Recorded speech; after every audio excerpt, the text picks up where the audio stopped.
ويصنع الفلك وكلما مر عليه ملأ من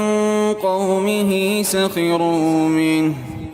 قال إن تسخروا منا فإنا نسخر منكم كما تسخرون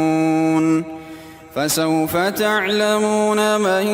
يأتيه عذاب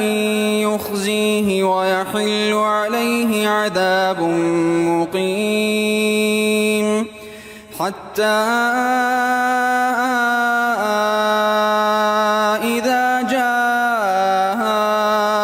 أمرنا وفارت النور قل نحمل فيها من كل زوجين اثنين وأهلك إلا من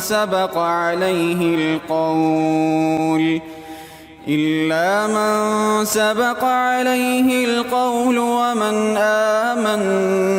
وما آمن معه إلا قليل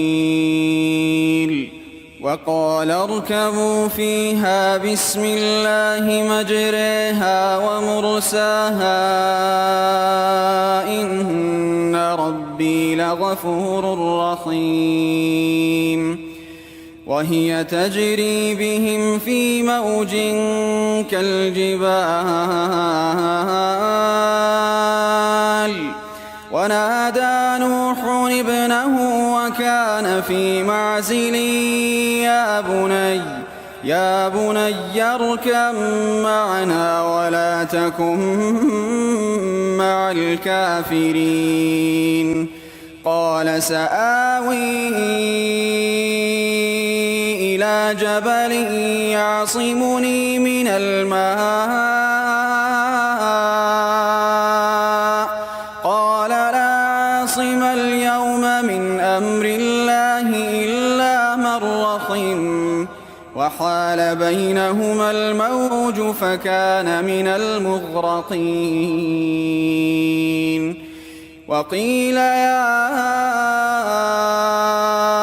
أرض ابلعي ماءك ويا سماء أقلعي وغيض الماء وقضي الأمر واستوت على الجودي وقيل بعدا للقوم الظالمين.